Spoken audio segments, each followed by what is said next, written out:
66 million years ago, a mother triceratops grazed in a forest of giant ferns. The sky was blue. The air smelled of warm pine. Everything seemed perfectly normal. She had no idea that far above the clouds, something the size of a mountain was hurtling straight toward her world. Then she felt it, a deep rumble through the ground, not thunder, not an earthquake. She lifted her head. There, streaking across the sky like a second sun, was a fireball, white and blazing, moving faster than thought. The last thing millions of creatures would ever see. The rock was called an asteroid, and it was enormous and about 12 kilometers wide. That is taller than Mount Everest, flying through space at 70,000 kilometers per hour. When it slammed into the shallow seas near what is now Mexico, the explosion was 10 billion times more powerful than an atomic bomb. Imagine the loudest sound that has ever existed.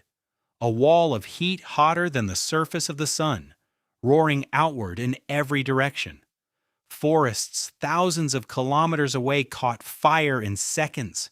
The sky itself seemed to burn. Rocks melted, oceans boiled at the edges. It was a wound on the entire planet. But the fire was not what killed most dinosaurs. Here is the wild part. All that ash and dust and soot blasted into the sky blocked out the sun, not for a day, not for a week, for months, maybe years. The whole planet turned cold and dark.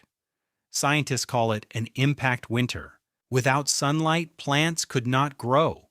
Without plants, the great plant eaters, Triceratops, Brachiosaurus, the gentle giants, began to starve. The food chain was collapsing from the bottom up. Then the meat eaters lost their prey. Even the mighty T-Rex. The most feared creature that ever walked the earth was running out of food. It did not happen in a single terrible day. It took thousands of years, slow, cold, and relentless. 3 out of every 4 species on Earth vanished completely. The dinosaurs that had ruled for 165 million years, longer than you can possibly imagine, were gone.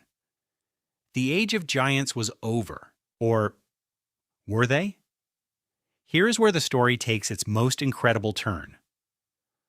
Scientists who study fossils made a discovery that changed everything. The dinosaurs did not completely disappear. A small group survived. You would not recognize them from any monster movie, but you have seen them maybe even today. Birds. Birds are living dinosaurs. Not distant cousins, actual real dinosaurs. The robin in your garden is more closely related to a T-Rex than any lizard is. Feathered dinosaurs survived because they were small, could eat seeds buried under ash, and could shelter underground. Every single time a bird sings, a dinosaur is singing. So next time you look out your window and spot a bird on a branch, remember, you are looking at a survivor. A creature whose family lived through the worst day in Earth's history and kept going. Dinosaurs never truly left. They just grew wings. See you in the next wonder.